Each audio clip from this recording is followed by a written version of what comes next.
Just because ನೀವು fit ಆಗಿ ಕಾಣ್ತಾ ಇದ್ದೀರಾ, ಆಕ್ಟಿವ್ ಆಗಿದ್ದೀರಾ ಅಂದ ಮಾತ್ರಕ್ಕೆ ಆರೋಗ್ಯವಾಗಿದ್ದೀರಾ ಅಂತ ಅರ್ಥ ಅಲ್ಲ. ದಿಲೀಪ್ ರಾಜ್ ಅವ್ರ ಕಂಡೀಷನಲ್ಲೂ ಎಲ್ಲ ಇದನ್ನೇ ಎಕ್ಸಾಂಪಲ್ ಹೇಳ್ತಾ ಇದ್ದಾರೆ.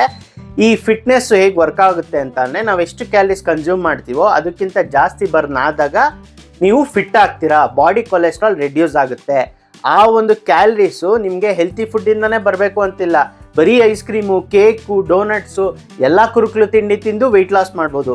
ಈವನ್ ಆಲ್ಕೋಹಾಲ್ ಕುಡಿದು ಕೂಡ ನೀವು ವೆಯ್ಟ್ ಲಾಸ್ ಮಾಡ್ಕೊಬಹುದು.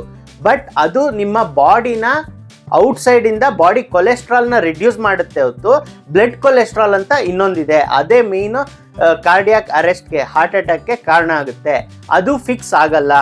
ಆಮೇಲೆ ಮೇಜರು ಜೆನೆಟಿಕ್ ಅನ್ನೋದೊಂದು ಇರುತ್ತೆ. ಅಂದರೆ ಹುಟ್ಟಾನೆ ನಾವು ಒಂದಷ್ಟು ಆರೋಗ್ಯದ ಪಾಯಿಂಟ್ಸ್ನ ತಗೊಂಡ್ ಬಂದಿರ್ತೀವಿ. ಅದಾದಮೇಲೆ ನಮ್ಮ ಹ್ಯಾಬಿಟ್ಟು ಡಿಟರ್ಮೈನ್ ಮಾಡುತ್ತೆ ನಿಮ್ಮ ಹೆಲ್ತ್ ನೆಕ್ಸ್ಟ್ ಲೆವೆಲ್ಗೆ ಹೋಗ್ಬೇಕಾ, ರೆಡ್ಯೂಸ್ ಆಗಬೇಕಾ ಅಂತ ಅನ್ನೋದು.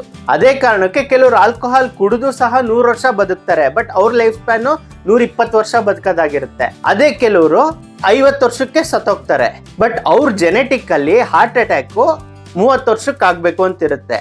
ಬಿಕಾಸ್ ಅವರು healthy routine, workout, eating habits follow ಮಾಡ್ತಾ ಇರೋದ್ರಿಂದ ಜಾಸ್ತಿ ವರ್ಷ ಬದುಕ್ತಾರೆ. ಫ್ಯೂ ಇಯರ್ಸ್ ಬ್ಯಾಕ್ ಕನ್ಸಿಡರ್ ಮಾಡಿದ್ರೆ ನನ್ನ ಫ್ರೆಂಡ್ ಒಬ್ಬ ಇದ್ದ. ಅವ್ನು ರೆಗ್ಯುಲರ್ ವಾರಕ್ಕೊಂದ್ಸತಿ ಆದರೂ ಆಲ್ಕೋಹಾಲ್ ಕುಡಿತಿದ್ದ. ಕಾಲೇಜ್ ಡೇಸು ಅಥವಾ ಕಾಲೇಜಿಂದ ಜಸ್ಟ್ ಪಾಸ್ ಔಟ್ ಆಗಿರೋ ಪೀರಿಯಡಲ್ಲಿ ಆಲ್ಮೋಸ್ಟ್ ಎವ್ರಿಡೇ ಪಿಜ್ಜಾ, ಬರ್ಗರ್ ಇದೇ ಫುಡ್ ತಿಂತಾ ಇರ್ತಿದ್ದ. ಮನೇಲಿ ಏನು ಊಟನೇ ಮಾಡ್ತಾ ಇರಲಿಲ್ಲ. ಅವನು ಯಾವಾಗಲೂ ಆಚೆದೆ ಜಂಕ್ ಫುಡ್ ತಿಂತಾ ಇದ್ದ.